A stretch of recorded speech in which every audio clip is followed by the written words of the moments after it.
Hello guys, nice to see you today at our new lesson. Today we will do not any coding. Today we will discuss why we will use .NET as a platform to create our test application in Selenium with C#. Here is our agenda for today. We will cover the following questions. .main features, .NET versions, which one to use, how to check current .NET version, how .NET binary could be installed, how to configure .NET environment variable. Some of you may ask me why I selected .NET as a platform for our first simple test automation framework. For those who do not know the answer for these questions, I would like to share a few major advantages of using .NET. First, the current version of .NET is very productive. It means that you can develop your awesome applications fast with the help of, for example, such a technology as a LINQ, language integrated query, that simplifies your work with collections. Second, .NET is a cross-platform solution. It means that you can target any application type running on any platform. Developers and testers can reuse skills and code across all of them in a familiar environment. .NET is a really fast platform. That means applications provide better response time and require less compute power. Stack Overflow serves 5.3 million page views as a day on just 9 servers running in .NET. Open source project is the following advantage of using .NET. The .NET Foundation is an independent non-profit supporting the innovative, commercially friendly open source. .NET ecosystem. .NET has over 100,000 contributions from developers from over 3,700 companies outside of Microsoft. In addition to the community, apart from Microsoft, there are the following companies: Technical Steering Group members, Google, JetBrains, Red Hat, Samsung, and Unity are guiding the future of the .NET platform. .NET is very popular in most of the modern companies. For example, Stack Overflow, GE Aviation, UPS, the Postage, etc. are customers from different industries all over the world that rely on .NET in their business. The latest .NET Core version based on today is .NET 5.0.4. .NET has nearly 6 months release cadence, so from now on, new .NET version will be released each 6 months. Does it mean for you that you need to learn .NET new features each 6 months? Not necessarily. As for developers, this can be quite overwhelming. How many applications do you have to go back and to update now? Or how many servers in your data center constantly needed to be updated due to the newest .NET release? There are two things that developers hate. One of them is unnecessary change.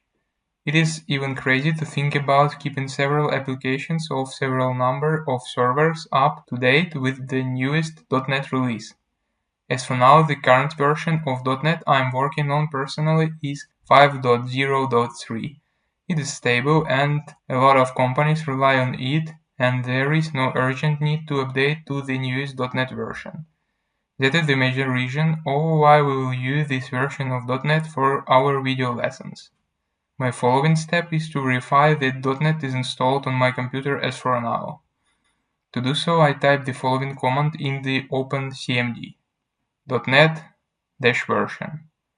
I can see that .NET 5.0.3 is installed on my computer, which means that .NET environment variable was configured on my machine during Visual Studio installation in our previous lesson.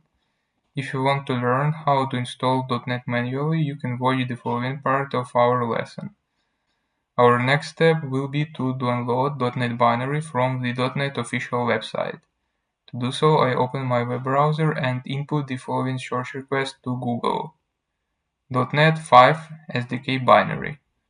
Then I click on the first link and scroll the web page down to ASP.NET Core Runtime 5.0.3 download options. You can see binaries and installers for Linux, macOS, and Windows operation systems, so you should select the appropriate version for you. As I'm a Windows user and I have a 64 Windows architecture, I left-click on the following option: Download binary for 64 Windows architecture. I wait until the binary archive is fully downloaded and right-click on the downloaded file name at the left bottom corner of my browser. I select Show in Folder option in the Open dropdown, and this option redirects me to the Downloads folder. I see that ASP.NET Core Runtime zip file is present in my Downloads directory. To unzip the downloaded file, I select it and perform right-click. The following step is to select Extract All option in the Open dropdown and click on Extract button. I wait until the extraction is finished and remove the .zip folder from my downloads directory. I would recommend you to move the extracted folder to your local disk C program files directory, not to delete the directory by mistake from your downloads folder. Let's move it there now. Our next step is to configure environment variable for .NET. To do so, I click on Start button and input environment port into the Search console. Then I select Edit the System Environment Variables in the Found Result item list and click on Environment Variables button in the opened window. My following step is to click on New button for the System Variables section in the opened window.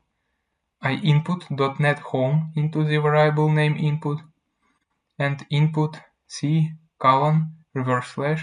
program files /ASP.NET Core -runtime -5.0.3 -win-x64 into the variable value input.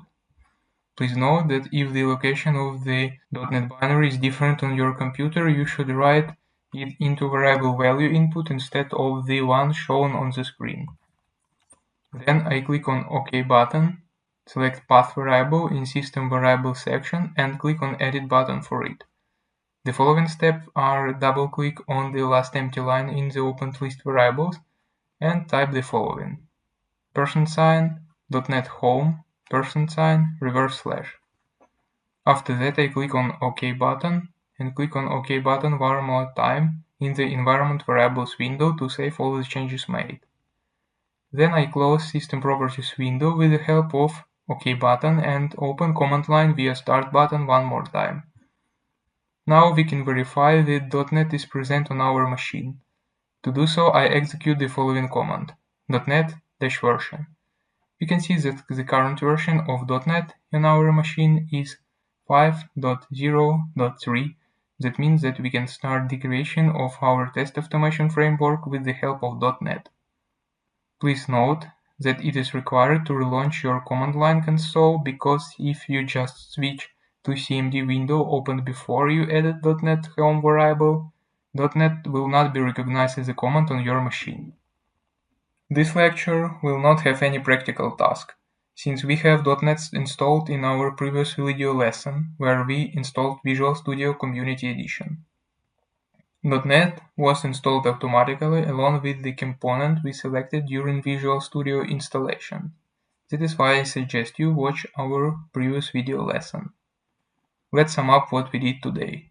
We learned the following: the main features of .NET, which one .NET version to use, how to check the current .NET version, how to install .NET binary, how to configure .NET environment variable. That is everything what I got for you for today. Thank you for your attention. See you in the next lesson.